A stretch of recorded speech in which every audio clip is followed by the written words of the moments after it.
शंकर भगवान के शिवलिंग पर जब बेलपत्र चढ़ता है तो बेलपत्र का जो सीधा भाग होता है वो शिव जी के शिवलिंग पर होना चाहिए, उल्टा भाग ऊपर होना चाहिए। बहुत ध्यान से समझना हो। जब नंदीश्वर को बेलपत्र चढ़ाते हो, नंदी जो बाहर होता है उसको बेलपत्र चढ़ाते हो, तो नंदी को दो जगह बेलपत्र चढ़ती है, आपको ध्यान में होगा।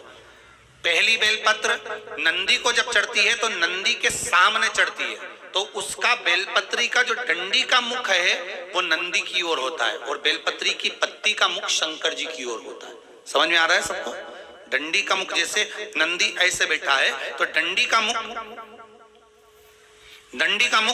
नंदी की ओर होगा, पत्ती का मुख शिव के, और ये सीधी की सीधी नंदी के सामने नीचे रखा जाती है, नंदी के सामने। और एक बेलपत्र जब नंदी के ऊपर चढ़ती है तो डंडी का मुख शिव जी के ऊपर होता है और इस पत्ती का मुख नंदी के सिर पर नंदी की ओर होता है। ये दोनों में बहुत अंतर है महाराज।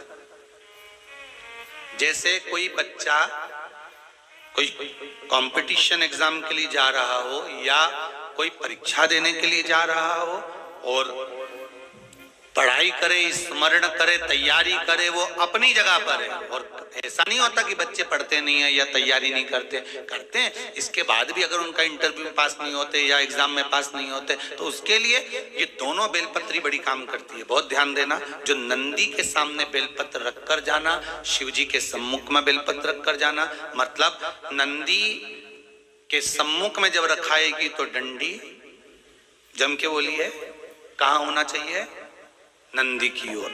और जब ऊपर रखाएगी तो डंडी शिव की ओर हो। ये दो बेलपत्र रखकर शिव जी का स्मरण कर कर जाएं, कार्य सफलता की ओर बढ़ता है। कोई काम के लिए आप जा रहे हैं तो उसमें सफलता मिल जाती है, उसमें सफलता प्राप्त होती है। शिव जी को बेलपत्र चढ़ा रहे हो, जो चिकना भाग है, सीधा भाग शिव जी के ऊपर, शंकर भगवान के ऊपर बेलपत्र।